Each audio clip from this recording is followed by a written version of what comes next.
Hello students, in today's lecture we will be deriving the Maxwell's equations in differential form quickly. Now where did the Maxwell's equation really begin from?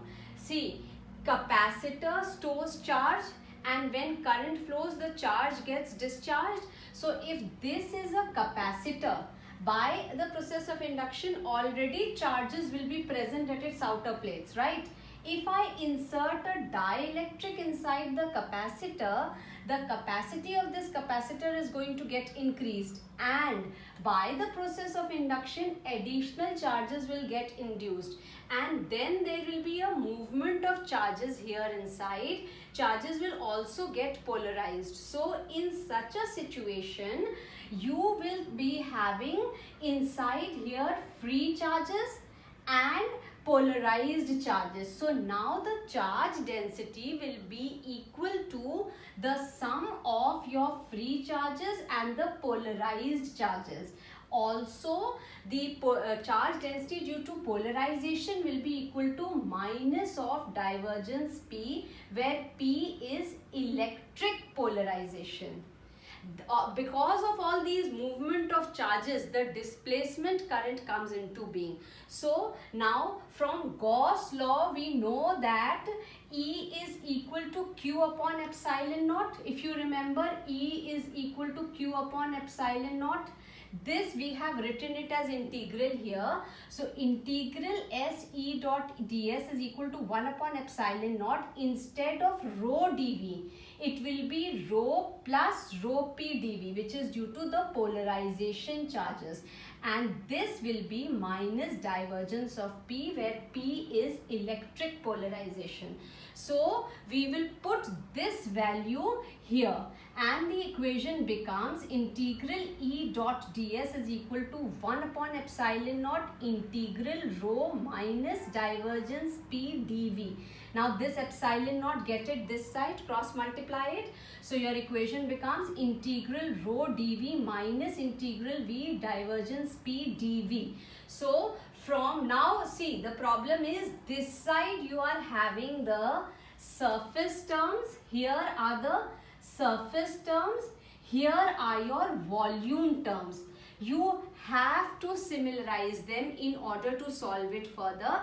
That time you will require Gauss divergence theorem, which will do surface integral to volume integral. This is a theorem. So this surface integral has become volume integral because of Gauss divergence theorem, and we get integral rho dv minus divergence P dv. Now we will what we will do, we will bring this term this side and integral rho dv we will leave it this side. So what does this now become on getting this term here? We will simplify it and we now get what are we going to do next?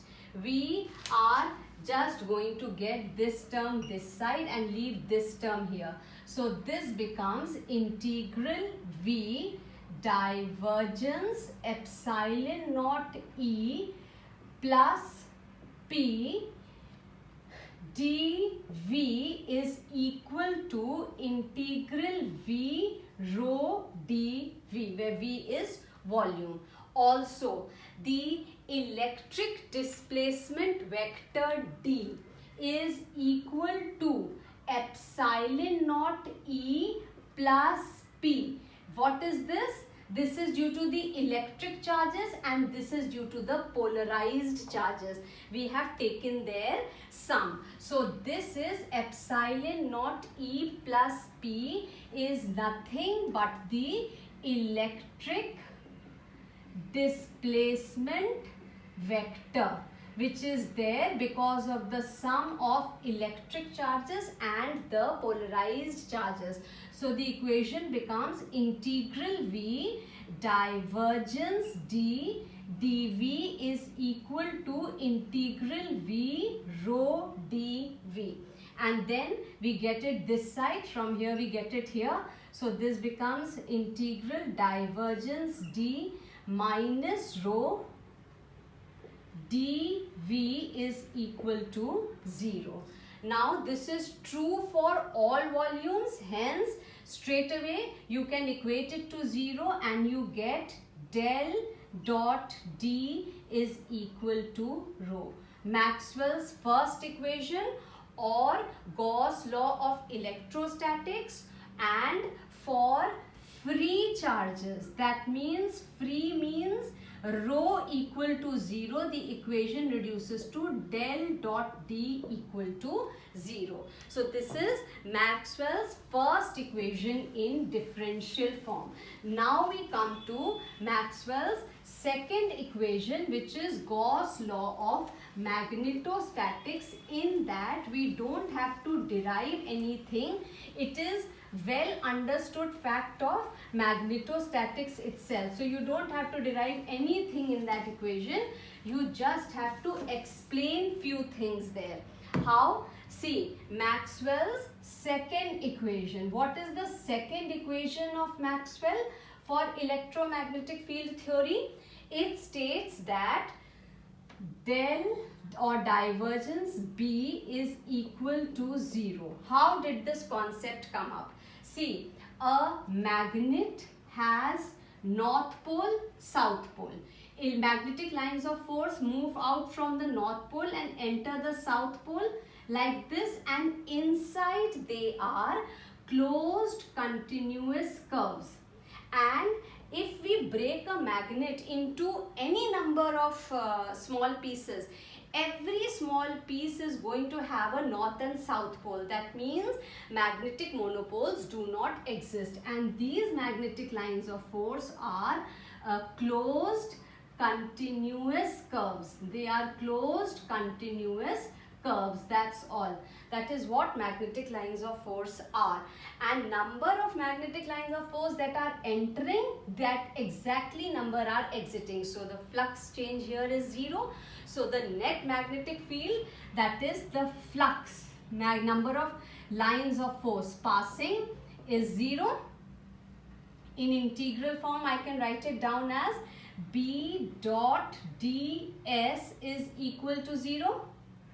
And no isolated magnetic pole exists, and Gauss law of electrostatics, so you just change it into volume form. So you get integral B dot ds is equal to integral divergence B dV is equal to 0, where V is volume enclosed by surface S, and then integral divergence B dV is 0 or del dot B is 0.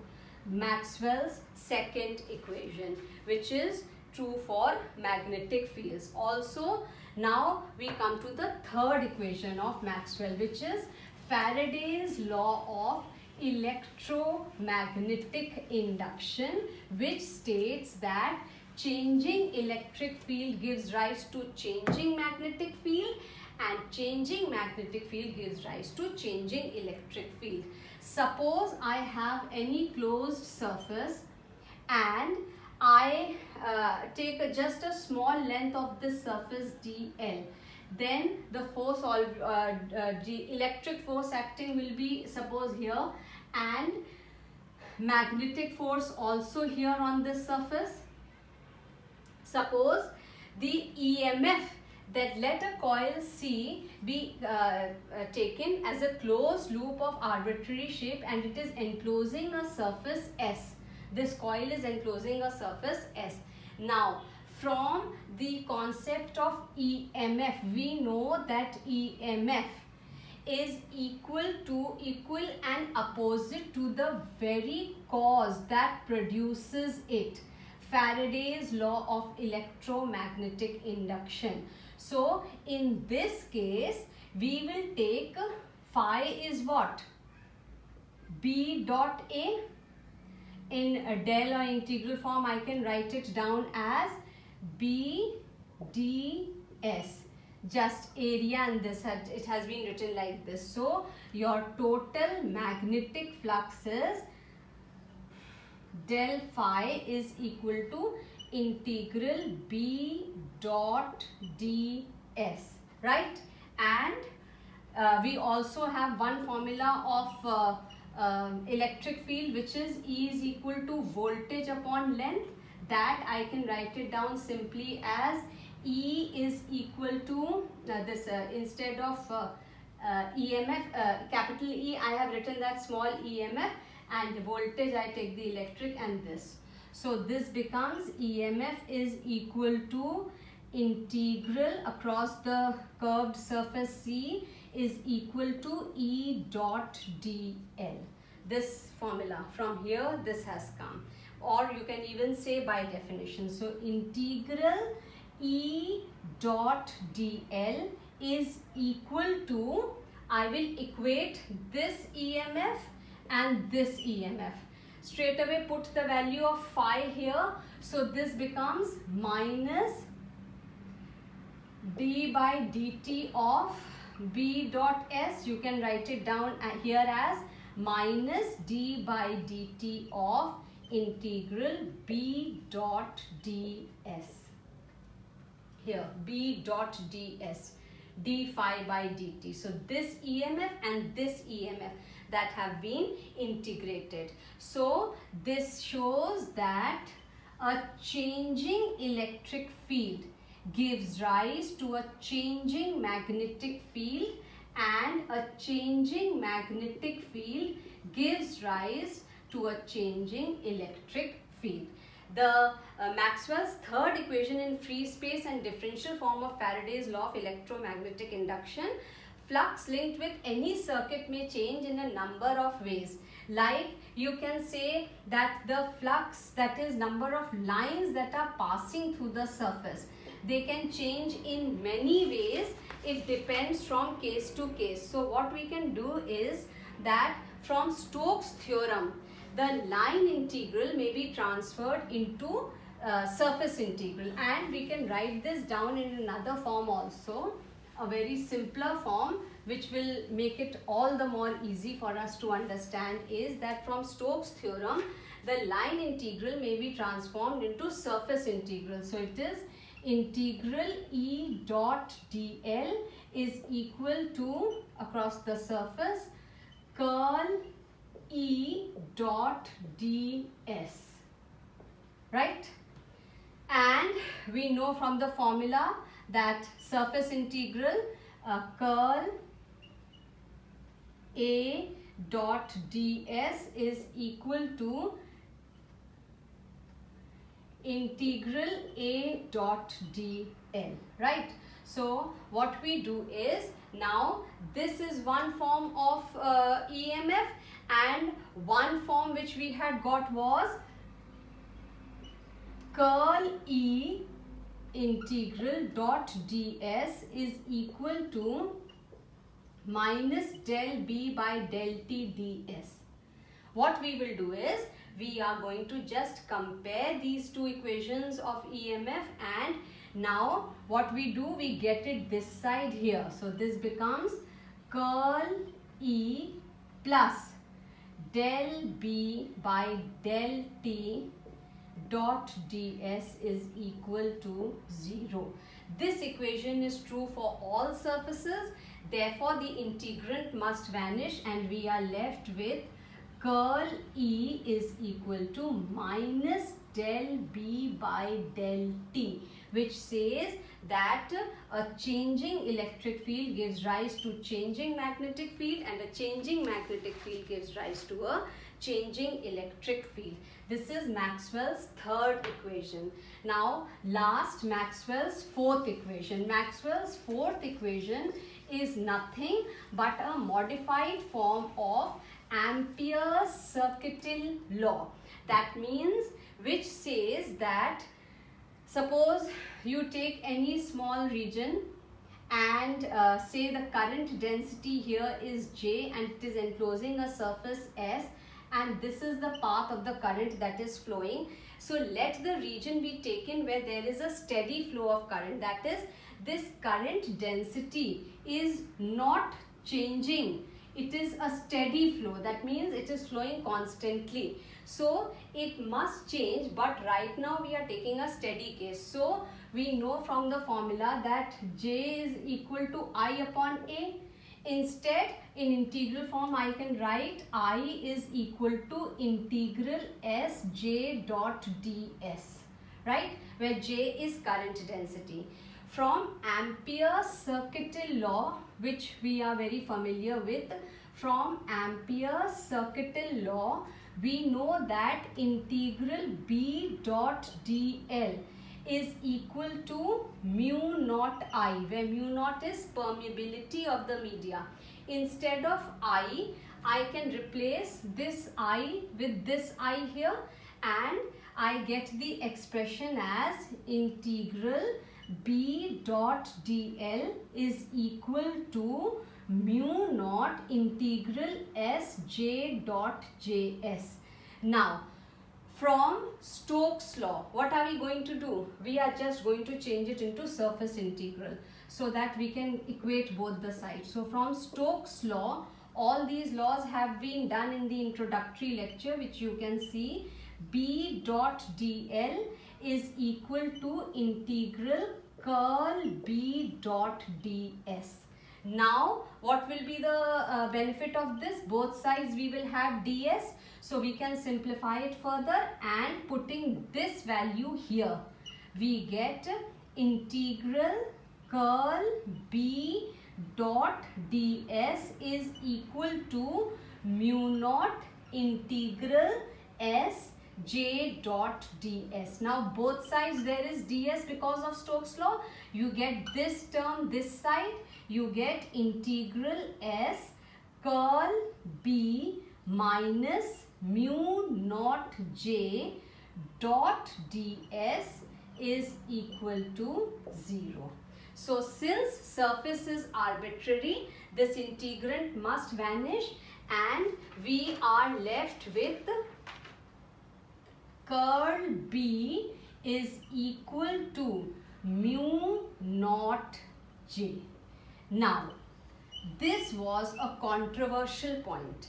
What happens is, when the charge distribution and electric field are changing with time, then the current density will not change with time.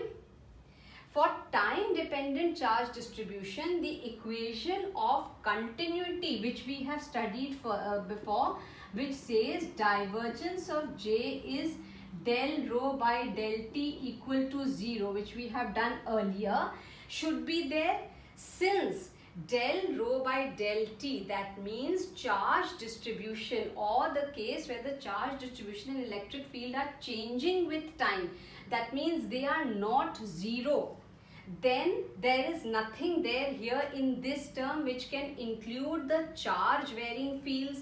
So this contradiction arose, and it was solved by Maxwell. He said that this equation needs a bit of modification, because this is representing Ampere's law, and this is valid only for steady fields.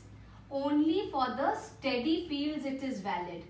What about the change where there is going to be a change? It is not valid there. It is coming out as if I take steady fields into consideration, then del rho by del T is non-zero. That means divergence J is not 0. So that becomes contradictory. Now, to include charge varying fields, Ampere's law was modified, and Ampere's law for changing fields, Maxwell introduced a term which included charge varying fields, and it got the name electric displacement vector. So for including charge varying fields, Ampere's law is valid for changing fields. Maxwell introduced that curl B is equal to mu naught epsilon naught into del E by del T. This is done to include the charge varying fields, and then curl B becomes equal to J mu naught J for the steady case, plus This is the term that has been introduced for charge varying fields, and mu naught epsilon naught del E by del T to include the charge varying fields. So the addition of the new term, this new term that has been added to include the time varying fields, divergence, taking divergence both the sides, taking divergence both sides, we are just seeing whether the equation is valid or not. So divergence curl B is equal to divergence mu naught J plus divergence mu naught epsilon naught del E by del T, right? And what we will do is, from maths formula we know that divergence of curl of a quantity is 0. Maths formula, divergence of curl of a quantity is 0. So divergence of curl of any quantity is 0. This is a maths formula. So we will be using this formula and we will simplify this. This becomes equal to mu naught divergence J plus mu naught epsilon naught del by del T divergence E. E we have taken inside. And now, since this side we took divergence of curl of B, this quantity becomes 0 by mathematical formula, and we are left with mu naught. This mu naught and mu naught will get cancelled. You will be left with divergence J is equal to minus, we have brought it this side, epsilon naught del by del T into divergence E. We are left with this. Now, there is a Poisson's equation in polarization which states the Poisson's equation gives the value of divergence E is equal to rho upon epsilon naught. So for divergence E from Poisson's equation we will put it rho upon epsilon naught. So divergence J becomes equal to minus del rho by del T. This epsilon and this epsilon will get cancelled. This is the well-known contribution by Maxwell, which was added in the field of electromagnetic wave theory. Now it has included the charge varying fields, and your modified Ampere's law becomes curl B is equal to mu naught into J plus JD. This is steady and this is for the moving or the displacement charges. And from you can now straight away say that the modified form of Ampere's circuital law is written as, either you write it as curl B is equal to mu naught into J plus del D by del T, and you use the formula B is equal to mu naught H, and right here curl H is equal to mu naught and mu naught will get cancelled, J plus del D by del T. So this is for the steady ones and this is for the moving ones, and this is electric displacement vector. So this was the important contribution of Maxwell.